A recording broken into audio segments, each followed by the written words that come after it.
Okay, so when you speak, you either speak to me this angle or you look at the camera. Okay. That's how it works because it's like looking into the audience kind of thing. So that, and even when I edit video, it will be useful if you're looking into the camera so that I can get headshot in the videos. Is that okay? Okay, all right.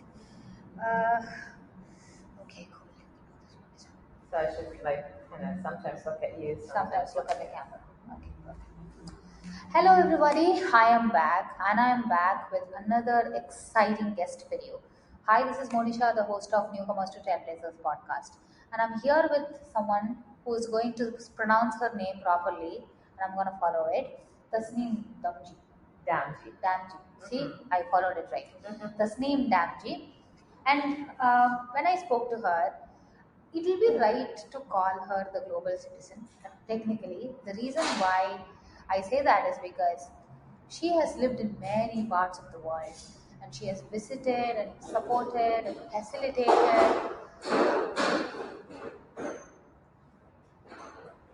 them move so that I can edit easily. This is a challenge here. But if I do that in the library, I can do that in the library, but not many people will be available to come all the way to Vancouver library to study. Okay, it will be right to call her the global citizen simply because she has lived in various parts of the world and she has supported, she has helped, she has facilitated workshops. You have to look at her profile, it's going to be amazing the way she will talk about it. You will be mind blown. And today, she has a very connecting and mindful career. She helps young adults, is that right? If I call it? Yeah. She helps young adults develop to their fullest potential and understand where they want to grow. When I was growing up, I didn't know what I wanted to do in life. So is multiple other adolescent kids and young adults. And even I'm in my mid 30s and I still don't know what I want to do in life. I should have a chat with you. But yeah, we are going to learn more about her. And before we begin, I would like to acknowledge that we are gathered in the land of we are gathered in the lands of Vancouver, a beautiful city, and it is the First Nations of Musqueam, Squamish, and Saley First Nations. And do not forget to subscribe. It is very important. YouTube, Apple Podcast, Spotify, YouTube Audio. We are available everywhere, and you can stalk us or follow us. Fancy on Instagram and LinkedIn and everywhere else. Okay, now hi, Tasneem. Hi. Thanks, Monisha, for having me here. Of course, I remember Tasneem was introduced to me by a friend, and she said, "You should really meet this person. They will make an excellent podcast guest." So I am going to prove it to you that she's an excellent podcast guest. No pressure at all. Okay, so Tasneem, let's start with your childhood, right? So did you grow up in Canada, or how did your childhood influence you becoming the profession that you are today? That's a very good question. How my childhood influenced. I actually was born of parents who were from East Africa, and my great grandparents were from India, and my grandparents were from East Africa. And in the mid-70s, they left East Africa on their way to come to Canada. And they stopped in England, and I was born there. So I was born in England, but when I was 3 months old, we moved to Canada. And I lived here for about 11 years. And then my father had businesses in the U.S., so we moved to the U.S. And I did my middle school and high school in Dallas, Texas. And then I finished high school and I came back to Canada. I went to university here at the University of British Columbia, and I went into a field that was kind of expected of me to go into sciences and become a doctor. You probably can relate to that. Totally. Yeah. I had only 3 careers given to me. One was doctor, another one was engineer, the third one was failure. Failure. Oh, Yeah, that's it. okay. Doctor, engineer, and failure. Everything else is failure for us. Yeah, yeah. So it sounds familiar to a lot of people from various backgrounds, and I didn't think I could change my mind or change programs, and so I actually stayed with it for 4 years, but didn't like it, and in fact didn't do well in school. And it wasn't until I finished university that I decided, you know what, I need to figure out who I am and what I want to do, and I need to try something different on my own terms. And I had gone to a panel discussion where someone talked about volunteering abroad. And I thought, this kind of sounds interesting. And I ended up volunteering abroad. I went to Pakistan, which is actually not a country familiar to me.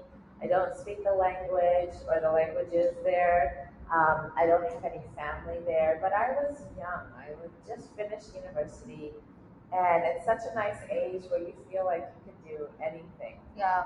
And so I went there in 1996. Okay. And I was just born yeah. around that. Well, that just tells you how old I am. Yeah. Yeah. Now I feel like I have like low self-esteem because she told us. Okay. Okay. No. I have many more years ahead of you. Okay. And so I went to Pakistan and I went to volunteer there. The role that I went for didn't really turn out, but I just happened to meet someone from the UK who was starting a program there in a public health program, a school health promotion program to integrate health into the curriculum. And she asked me if I'd be interested in helping her with that, and I thought, okay, let me try.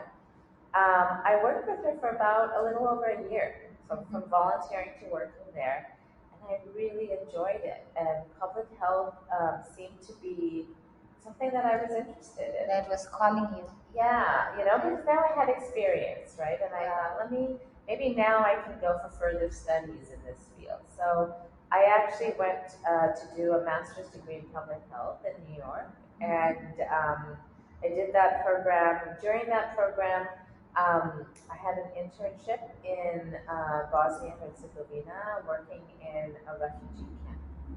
And then when I finished the program, I decided to look for internships. And the first internship, I think maybe the only one I applied for, I can't remember, that I went on was to Tajikistan in the former Soviet Union. And in a very remote part of the country, in a mountainous region called the Pamirs. And I went there, and this was in 2001.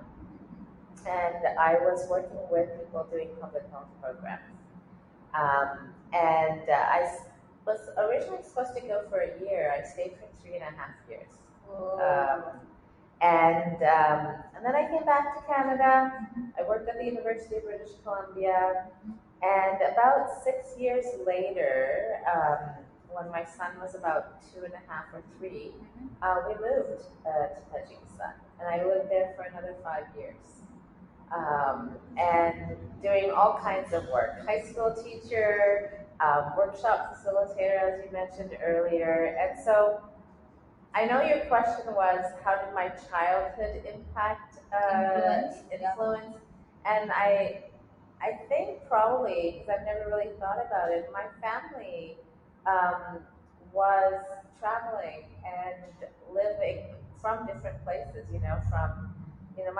my parents had 3 children, and each child is about 1.5 years, 2 years apart on 3 different continents. Did I not call her the global citizen? You understand, why don't you? When she started talking about her ancestry, India, East Africa, and then UK, and then there was Bosnia, Tajikistan, Pakistan, Texas. How did I forget Texas? Right. How did I forget Texas? And there were so many. How old were you when you actually moved to Tajikistan and you stayed for 3 years? Like, apparently, how old were you? Oh God, it feels like so long ago. But I was probably in my early 20s. Early 20s. Well, maybe 23, 24. By the And time I turned 24, I had visited four cities. That's it. And out of the four cities, one was my hometown, so that I'm visiting. So basically, three cities, and she has visited the world. This is amazing. well, there's so much I wish I could visit. But yeah, I tended to go to places that not a lot of people would go to.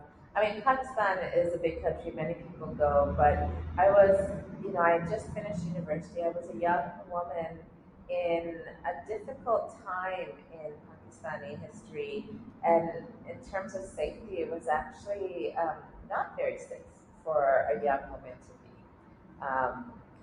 And then Tajikistan, most people don't even have never heard of the country, and to go somewhere very remote, I don't know. Maybe I'm just drawn to that. That is amazing.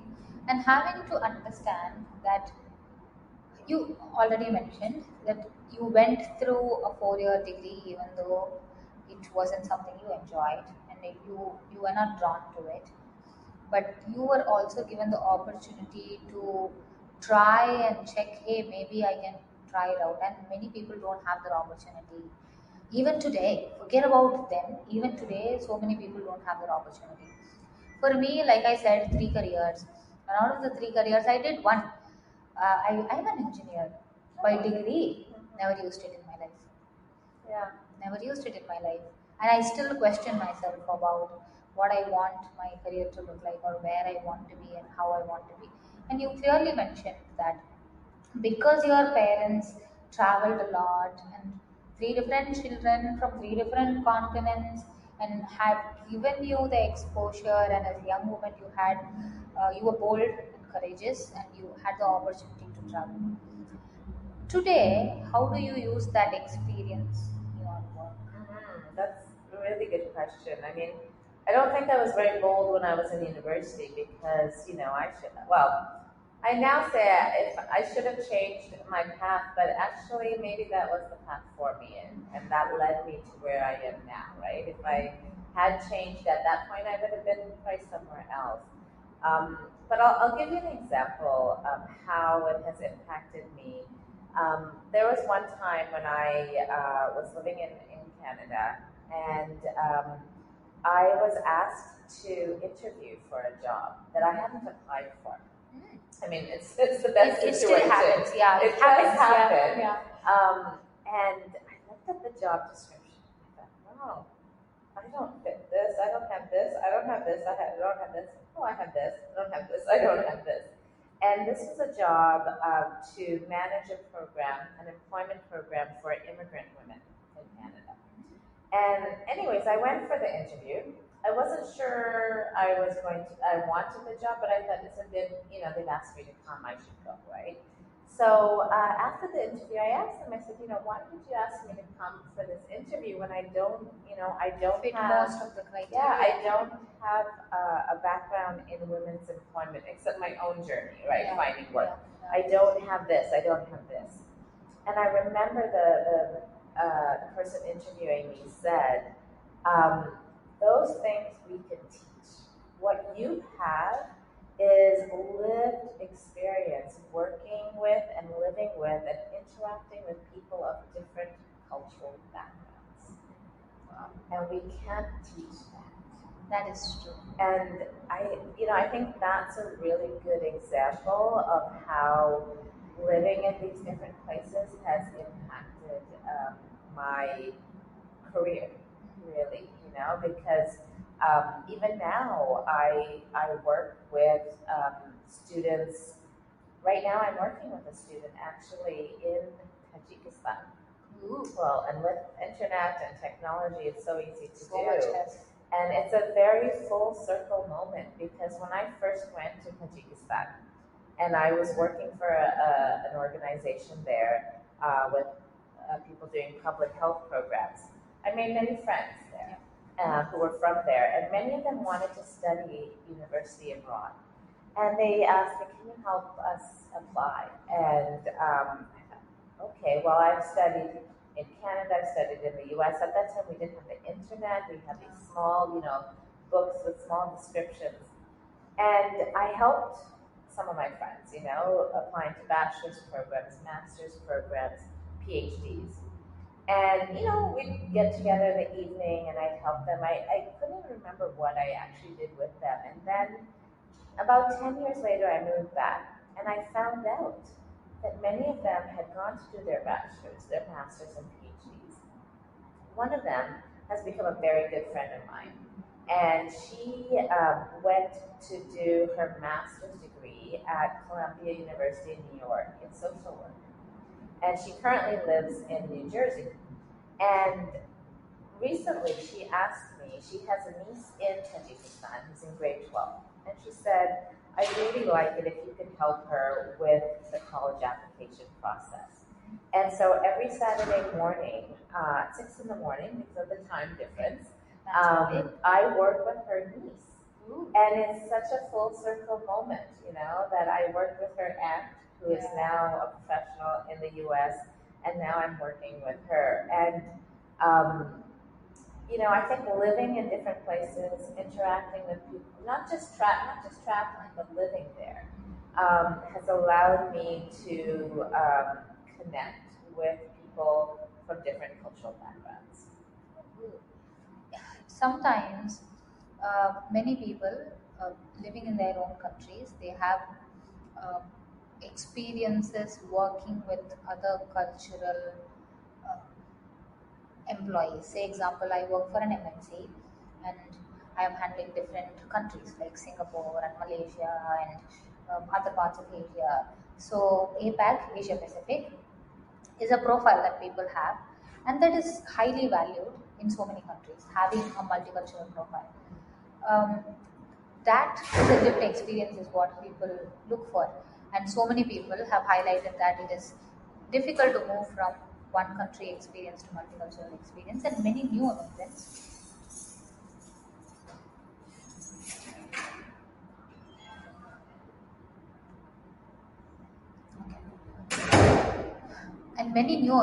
who move from their different countries, they also think that, oh, I have this experience coming from this country. And what people look for and why Canadian cultural context comes within hiring is that people have exposure to working with different cultures. And like you rightly said, you had the lived experience, not just working with them, right? You had the lived experience. You've lived there, you have experienced their culture, you've experienced their food and whatnot, right? Their clothes and celebrations, community celebrations and whatnot. So if considering that you have experienced all of these cultural differences, how would, if you are a hiring manager, how will you expect a new immigrant to showcase the experience that they have? That's a really good example, a good question, because when I worked in the nonprofit sector here in women's employment, and like I mentioned with immigrant women, these were highly educated women, highly experienced women in various countries, right? And they come here and employers say you don't have Canadian work experience, right? Tell me what. And I remember one woman from Syria who was in their program, and she said, okay, I don't have Canadian work experience, but I have lived in a war zone where I have had to figure out and problem solve and think on my feet and do things differently very quickly, in my work. Shouldn't that count for something, right? And I said, that's what you need to tell the employer. You need to, we talk about transferable skills, yes, right? We need to talk about those transferable skills because, and make it make sense to the hiring manager because they won't necessarily know, right? So you can give examples of when you've faced a challenge, right? And how you overcame that.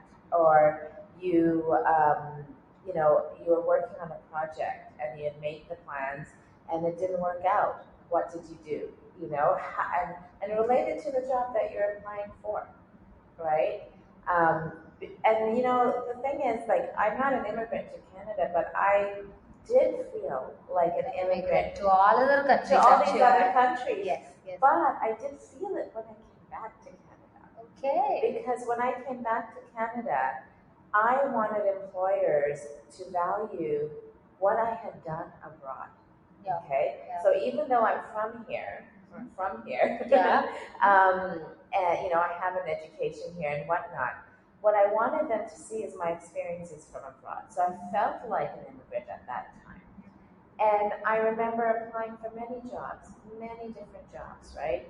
Not getting them, going for interviews. And I do remember going for an interview that I thought was the perfect fit job for me. And there was a panel of interviewers, and I didn't get the job. But what happened was someone on the interview panel called me, and she said, you didn't get the job, not because you weren't qualified. It just was one of the people on the panel was going to work very closely with that person, and she felt more of a connection with someone else. And she said, but you have a lot of great experience. Why don't you apply? There's another job in the same organization. Why don't you apply for that? This woman, we need to find those champions. We need to find those people who are going to value us and who are going to talk about us to other people as well. We can't, I always tell people, looking for work, you should not be doing that alone. Yes. You cannot do that in isolation. It is a very, very lonely and depressing. And very depressing, And so you need to find those champions, and they are out there. Yes. They are out there. And I think that's, talking about your transferable skills as it relates to the job, and then find those champions who are going to help you. Many people have said that as a newcomer, it is important to have a mentor. I have always said that it is important to have a mentor. I don't deny that. But it is also important to have a sponsor. When I say sponsor, I don't mean people who can give you money. Okay, money is one form of sponsorship. I agree to that. But that's not what I mean. When I say sponsor, I want your sponsor to be talking about your skills where you're not even there. Talk about that person.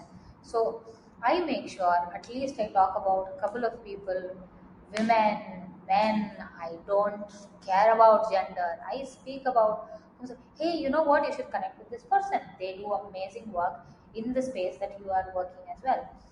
For me, networking is not just me connecting with somebody like we are connecting right now. For me, networking is connecting two strangers together so they can have a fruitful connection, conversation, and a fruitful life. That's how we got connected too. Just exactly. We didn't know each other. And turns out after the conversation, we caught up on a virtual call and said, you know what, we should catch up. And yes, we did catch up. But there was a surprise that came by, where both of us were actually moderating one of the group discussions for tech. Tech Talk, yes. Tech Talk.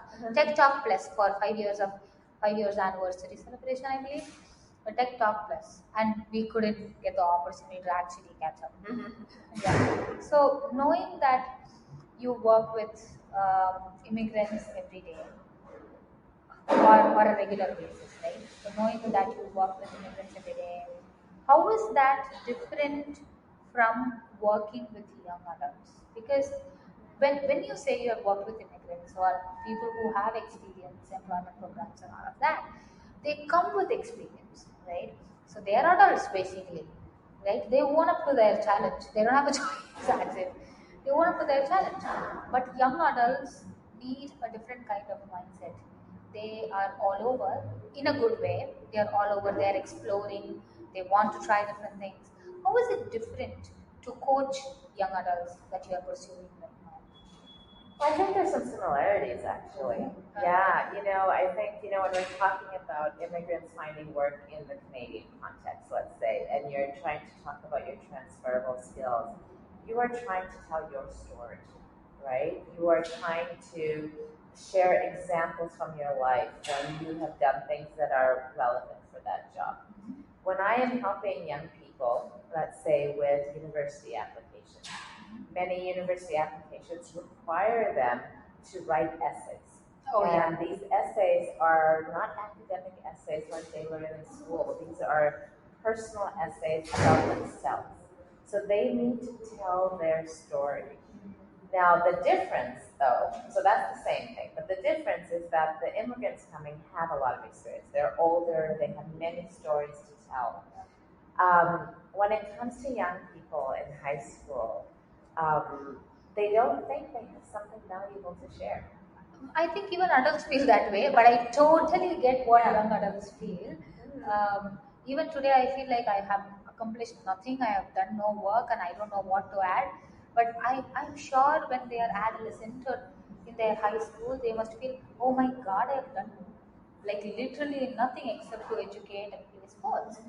But how do you cultivate writing that essay? Yeah, it's a good question because the first thing is that, like all human beings, Yeah. these high school students are comparing themselves to other people, right? So when they say there's nothing interesting about me, I haven't really done anything, it's because they're looking at other people and saying, I haven't done what they've done. Oh. And so, they're thinking, okay, I should have started a business, when I was younger, or I should be captain of the football team, or president of the student council, or doing model UN, or something like that. They're already comparing themselves. But what they don't realize is sometimes, and this is what universities are looking for, it's the everyday things. So, for example, let's say you have two students. You have one student who is, president of the student council. Okay, so the student is in a leadership role. The student is organizing events with a team. They are, you know, they're making sure that the students have a good time, let's say, at school, right? So they organize all Customer kinds of events. satisfaction. Yeah, exactly. So they're organizing events. Then you have a student who is from, let's say, an immigrant family, maybe not even in these economic times, and his parents have to work two jobs. So this student has younger siblings and is responsible to take care of these younger siblings after school and on the weekends. This student makes sure the younger siblings do their homework. The student makes sure that dinner is ready, right? The student is basically being like a parent, right? And has a maturity level, dealing with various challenges, might not be able to do extracurricular activities. When you look at these two students, I would say there is an equality amongst them, like no one is better. But honestly, personally, as a mother, I would look at this student who takes care of his siblings as someone who has a lot of character, someone who has a lot of responsibility, has grown up faster than their peers. And so it's those things, it can be those small, they're not small, but if you look at it in terms of what young zoomed people out think, picture.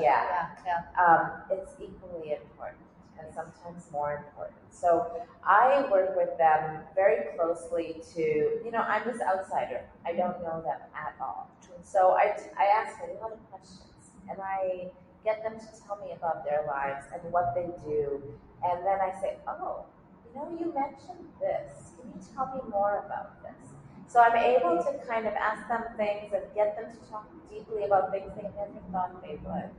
I have a student right now, and one of the essays he's writing for one of the universities, he would never have thought he would write an essay about this.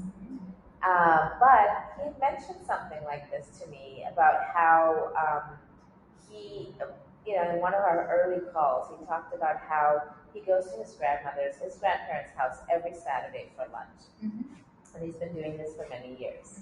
And And he said, in the last 4 years, lunch at my grandparents' house is very different. Now I have lunch, and then my grandmother, she saves up all her tech-related questions during the week and asks me how to help her with those things. Wow. So his essay, and so I asked him, so what kind of things do you do? What kind of things do you help her with? So his essay tells a story about how he helped her change from her old computer to her new computer. And he had to understand, listen to her, what does she use the computer for and the internet for? Probably 1% of what she could use it for, but for her age, that's what she needs. So he made sure he set her up on her emails, her WhatsApp, her crossword puzzles on the computer, a background of all her, a picture of all her grandchildren, WhatsApp, whatever she uses. And one day he went to a restaurant and he went to his grandmother's house the next weekend and said, I ate this really great dish. It was like fried cauliflower.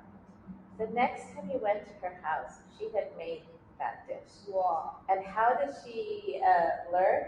He had taught her a while back how to go on YouTube and find recipes.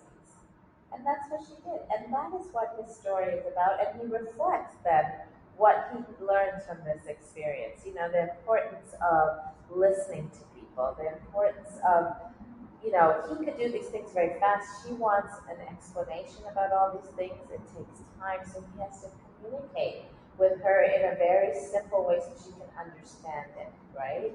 And that is one of his essays. And so, it's really, what I have found is there's always something really interesting about every single student. And being this outsider, it helps me find that in them. I'll tell you one other example. I had one student. The question, I think, in the essay the prompt was, who is your role model? And that we had been working a while together. We'd written a number of essays, and he says, I want to take a different kind of, I want to write this from a different perspective. Traditionally, you would pick someone or maybe someone who's alive, someone who's not. I want to write about myself in 10 years. Wow. And that would be my role model. And I thought to myself in my mind, I don't think that's going to work. He wrote it. We worked on revising it, editing it, and whatnot. It was the best essay I've read. Okay. Because he was making a vision for himself, thinking about what does he want to do in 10 years? How does he want to be? And that was his essay. And so it can be really, really interesting when they figure out, wow, there's something interesting about me and I need to tell this to people. And so you can imagine how then as they grow older and they go through experiences like job interviews or networking events, or they have to give their elevator pitch, it's about storytelling. It's about telling people who you are and being comfortable in that. And so that's kind of, yes, the goal is to write these essays so they can submit applications to universities, but it's much more than that. It's about developing that confidence, that sense of self and identity, and sharing that with other people. And then recognizing that you have something really interesting about you. Now that I reflect, people have always asked me, and I've also asked myself this question: why is cover letter important? Right? Now I understand why, because this as a country values storytelling and values um, understanding and their lived experience and their personal experience and how their growth has happened. And the same continues in the workplace as well. Um, when you grow and you're writing a cover letter, or you're writing an essay, or you're writing a report, you're adding that storytelling element to showcase not just your skills, who are you as a person. Yeah. And when you rightly mentioned, it need not just come from academic essays, right? It can be anything. And now that I think about it, I am from an adult perspective, because I did not educate myself here, my application process was completely different. Adult perspective, I'm thinking, okay, so next time when I write a cover letter, maybe I can add portions of how, as an immigrant experience, add it to, and how it will add value to what the application that job that I'm applying for. And it, oh, that is beautiful. It's a very good connection that you Yeah, made. yeah, and I realize so many times I ask myself this question: why are they checking my English language skill? How does it matter? Mhm. I can speak it, but it is not about the language per se. It is about whether you are able to connect with the reader through a story, and the language that's used apparently it's English, Mhm. right? And that is beautiful. And wow, wow. Now I think I'll look at my cover letter completely differently now. Yeah, if one tip I could give for cover letters, that cover letter is a chance to tell your story, Yeah. right? Because your resume is very succinct. It's shorter. I mean, cover letter shouldn't be long either, but there's just it's more bullet point kind of thing. But your cover letter, if you can put a specific story in that cover letter that connects you with whatever that job is or the organization. So let's say you are an immigrant and you are writing a cover letter for an immigrant serving organization, right? Definitely, that's the place where you say, this is what I have experienced as an immigrant. You connect yourself with the place. When I worked with organizations supporting women, right, I can talk about myself as a woman. There's been jobs. There was one job that I applied for that supported mothers of preschool age children. And it was the first time in an application that I mentioned that I am a mother of a preschool age children because it made sense, right? So if you can, I know there are these templates for cover letters and they're very basic and it's, I'm hardworking, I'm diligent and this, but if you can add that storytelling piece, and you've got me thinking about, the work I do, I know they're relevant for interviews, job interviews, but they're relevant for cover letters, telling these stories. And again, you can't do that alone. You have to get someone to help you with that because it's hard for us to see who we are. Yeah. But other people, if you ask other people, what are my strengths? What are some things that I've done that you think would add value to this job? They can tell you, but it's hard for us to do that. Yeah, that is true. And imposter syndrome can be Oh yeah, B word. for sure. So, and most of the times when adults think about, hey, I haven't achieved anything, it's natural that imposter syndrome seeps in and says, no, you haven't done shit. But it turns out you have done a lot of work, and when you ask your closest of circle, they will give you more input about you as a person, your skill set, your values, your story, and that can be added. And like you rightly mentioned, it cannot be done alone. And most importantly, I would recommend somebody who's not your parent to have this conversation with, because parents can be parents, mate. The end. Well, I coach students in this. I have a son who's 16.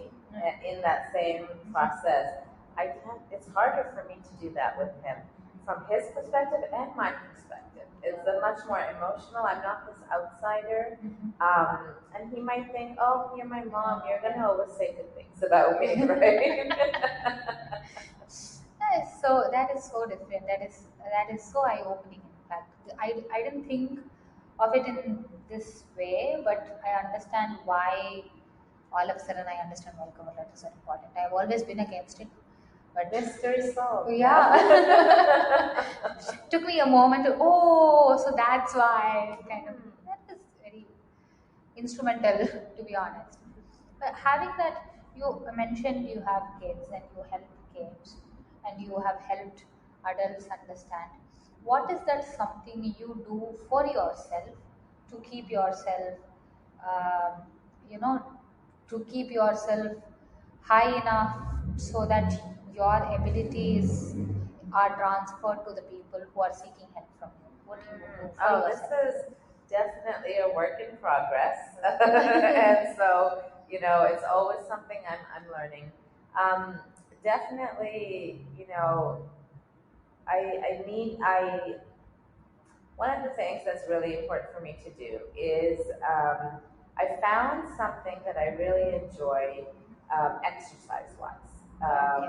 And that is going to my community center cycle classes. And I go, 4 to 5 times a week for short classes, but it just gives me that physical activity, that energy that I need. The other thing I do is I actually wake up early in the morning. I've always been an early bird, but I have found when everyone else is sleeping in the world, or everyone else is not in the world, but in my house at least, I can get so much more done. Like I can be more creative. I can Be more productive. in the short couple hours before I have to wake up the kids for school. I've done quite a lot, in that short time.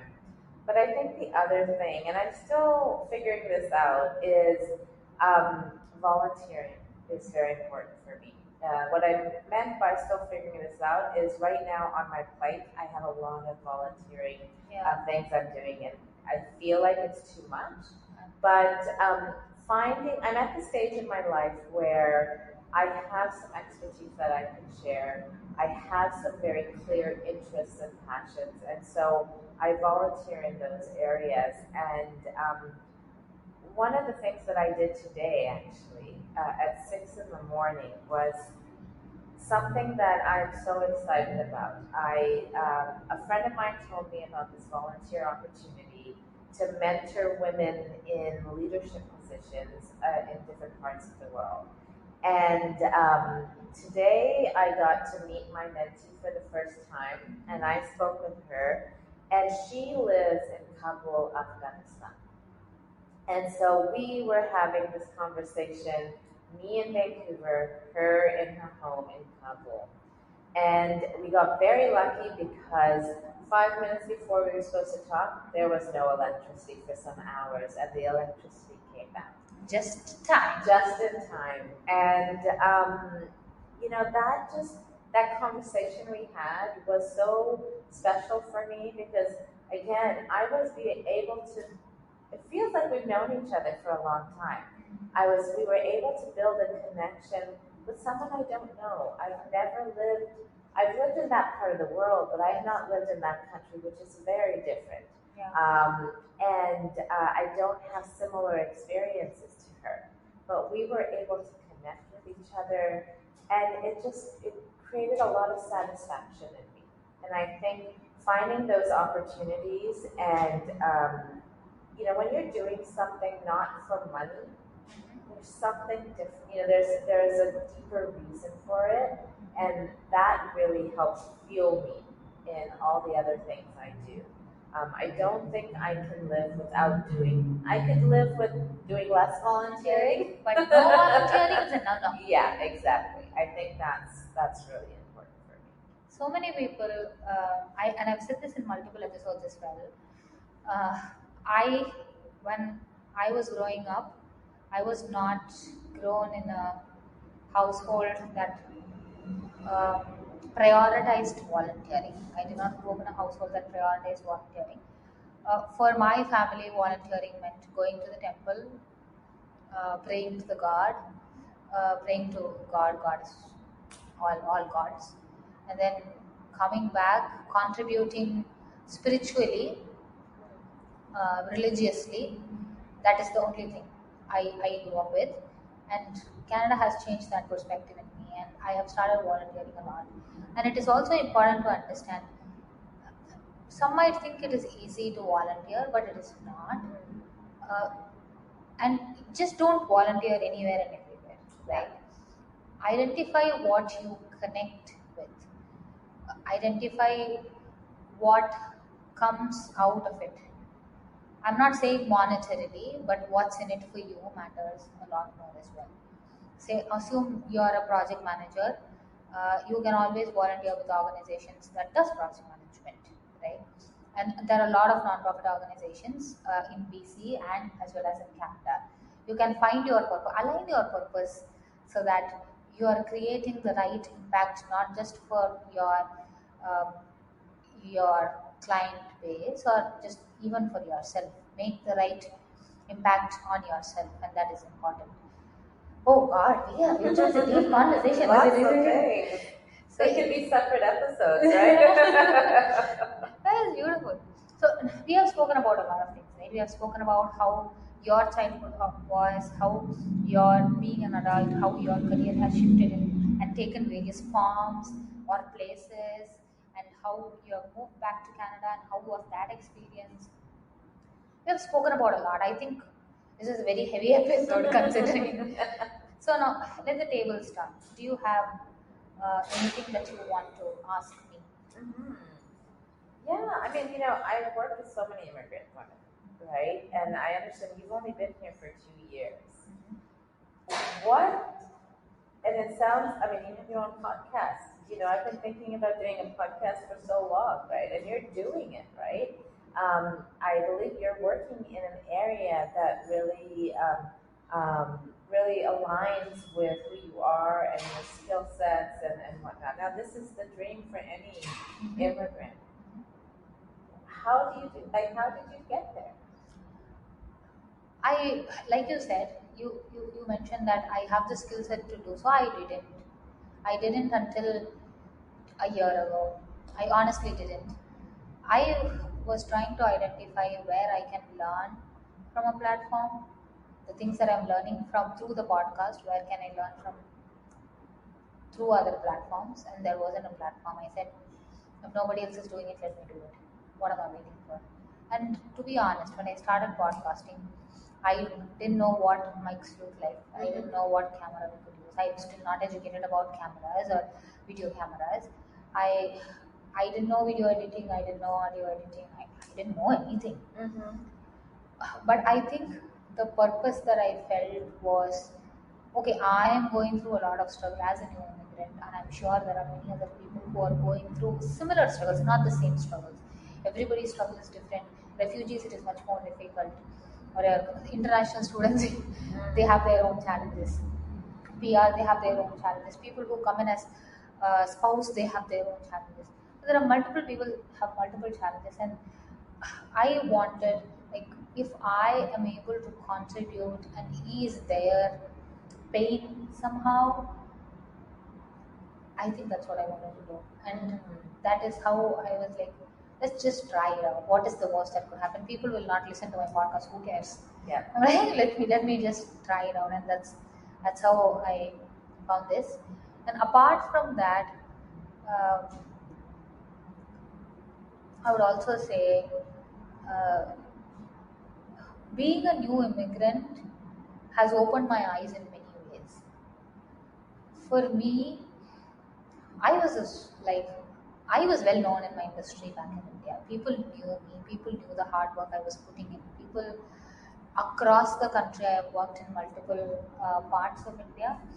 India is very diverse in itself, and I've worked with multiple cultures within India. I've worked with Fortune 500 organizations. I've worked with startups. I've done a lot of work. People knew me for my work. And after coming here, it just all went to hell went to next. Right? That's actually nothing. I had to restart everything, and I was already making my way towards senior management there, and I couldn't do it. It was very disheartening, and I realized that there are so many other people who have it worse than I do. And even one of my podcast guests who was just here a couple of hours ago mentioned that, "Hey, you know what, Monisha, I started as a cleaner after moving to Canada, and I had my own non-profit. I was an entrepreneur back in the country that they came from, but they started as a cleaner. That it is sad. It is, even though we say the country is welcoming, a lot of experiences goes out the door the moment you say you want Canadian experience. The end, right? and I was able to push through, but not everybody has the same opportunity as I do, or the platform as I do, and I wanted to give back, and that's why I started the podcast. And turns out I am really good at it. You are. I mean, this is really impressive. Thank you. Turns out I can be good at it. Yeah. And I've I think learned. it's because you've had such a deeper purpose, Yeah. right? You you didn't do this because you want people to know you as a podcaster. You did this because you wanted to help people. Yes. People like you, Yeah. right? And so that purpose was bigger than you. Yes. Yeah. I've always considered myself, I don't have a purpose in life, but looks like I have one. You do. But yeah. You do. You know, I'm right now taking a course, a master class, and part of it is about figuring out our purpose in life. And the teacher says there are two most important days of your life. When you was born, when you did. Yeah, The day the you day you were were born born, and the day you find out why, Yeah. right? And he calls that your birthday gift. If you can figure out what your birthday gift is, and I think this is part of it, Yeah. I got my gift. that's your purpose. And then everything you do Revolves revolves around. around that purpose. And you choose the things that will help you feed into that purpose and don't say yes to the things that won't. Yeah. So I think you're on your way. Yes. I hope so. I hope so. Thank you, Tasneem, You're for very welcome, taking. Monisha. This was such a great conversation. Thank you for, she drove all the way, and thank you for taking the time and driving and coming course. here and sharing your experience, and having this conversation as open as possible. And I'm really appreciative. Thank you so much. I learned a lot in this conversation too. Thank you. Don't forget to subscribe, mate, before you leave. Remember, you have to subscribe to YouTube, Apple Podcasts, Google Podcasts, Spotify, and wherever you listen to us or see us. We are also available on our socials, LinkedIn, Instagram, TikTok. Please do follow us. If you have a question, write in the comment and we will answer you. I will also add the Steam's LinkedIn ID. So if you have a question, if you need your support, you can directly reach out to her. And see you soon again. Okay? Bye. Bye. Did you like it? I really did. You're very good at this.